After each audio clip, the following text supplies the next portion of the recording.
Let's talk about love bombing blocks so you can read the cues properly and don't get duped. So here's the thing. You might wonder, why do some of us see the signs right away while others are completely miss them? And the answer is multi-layered. It involves our love language, our attachment style, and even the emotional wounds we carry from past experiences. It's the love bombing blocks. I'm going to explain to you exactly what that is. That's the reason why our friends see red flags and we don't, and vice versa. So you don't want to miss this, any of the juicy details. So stay till the end. And I also have a free gift at the end. I'm giving away my attachment style bundle course. So you can even get more techniques, because it is spring season. And I always say spring season is dating season. So get out there, get out there, get out there, but with the proper techniques. So let's get into this very crucial topic, I think, for modern relationships, and that's love bombing and how we can make sure we don't miss hidden cues or red flags. So love bombing can feel like an overwhelming shower of compliments and affection at first, but it also may serve as a block that clouds our ability to see true emotional signals beneath the surface. And the whole goal of love bombing is to get you attached quick, so those love bonding chemicals, in your brain block logic and you miss red flags. And then you start to overlook things you normally wouldn't. So let's clarify what love bombing really is, right? Love bombing is when someone overwhelms you with excessive attention, gifts, and declarations of love early on. And it makes you feel this sense of euphoria, and that feels great. And most of you, when you're not experiencing it, it's easy to say, oh, that's love bombing, and you see the red flags and all the things. But what happens that makes you just fall into the euphoria, the feeling of euphoria, and not see it as love bombing? Here's what it is. This is what a love bombing block is, okay? It's about your love language and your attachment style, the combination of those together. So let me break it down further.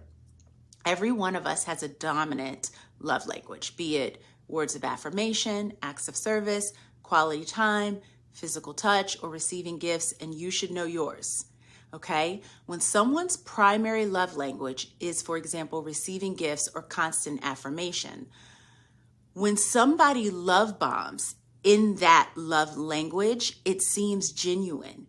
It feels like euphoria, right? And on top of that, if your attachment style is anxious, often anxious attachment style people are drawn to people that shower them with attention and words of affirmation.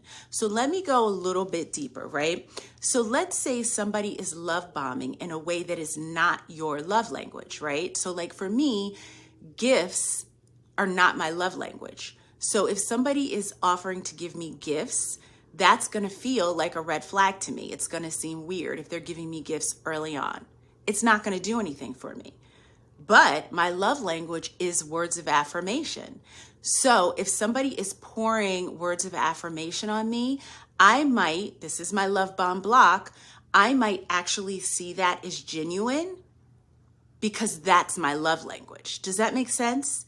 So that's why it's really important to know what your love language is in addition to what your attachment style is, right? So for me, my block, and this is why it's important to know your blocks.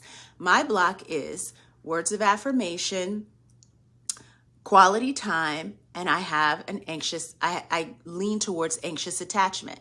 So I'm drawn to people who give me attention. So if right off the bat, I'm dating someone and they're giving me a lot of attention and they're saying a lot of nice things to me, I might miss that as love bombing, because it feels really good, because it's my love language and my attachment style working together to create a block. Now I'm going to play devil's advocate, the other side of it. Again, my love language is not giving gifts right away. So again, if somebody were to give me a lot of gifts, I would just be like, that's weird. That's a red flag. Whereas someone else whose love language is receiving gifts might be so caught up in the euphoria that they're like, oh my God, this person really likes me. That's how love bombing works. And that's why we really need to be aware of not only our attachment style, right? Do we get attached really quickly because we're anxious attachment, or do we like push love away because we're avoidant attachment? We need to be aware of that, as well as our love language and how they work together to create these blocks. One of the things that I say to do is practice slow connection, right? Don't rush into emotional intimacy. Allow relationships to like develop gradually, and pace yourself so that you're more aware, like you're not overwhelmed by the euphoria, right? Like if I'm not giving somebody the opportunity to love bomb me and make me feel that euphoria, I have more time to reflect and really see red flags and give those love bombing chemicals, all that bonding chemical stuff in my brain, time to get out of my body so that I can use my brain and not my heart, right? So pacing yourself and slowing down emotional connection and intimacy is one of the number one ways to help reduce your love bombing blocks, right?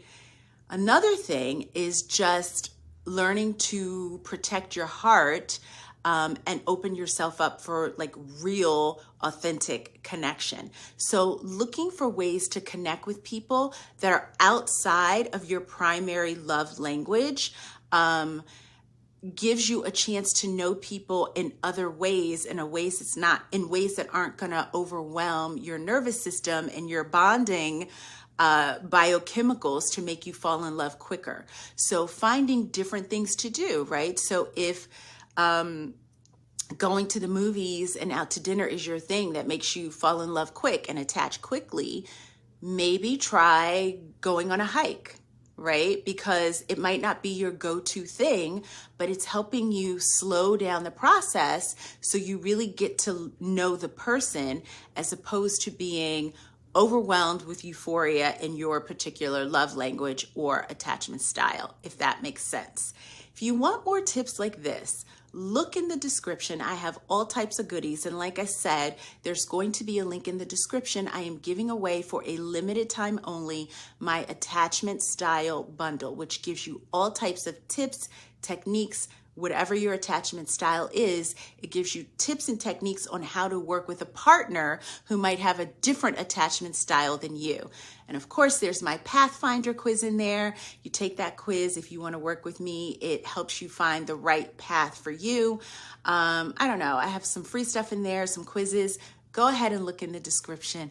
I hope this helped, guys, because we really, again, you got to know your love language, your attachment style. You got to be self-reflective. Get out there and date and have fun, but not unless you're equipped with the tools to take care of yourself. All right, I hope this helps. See you next time.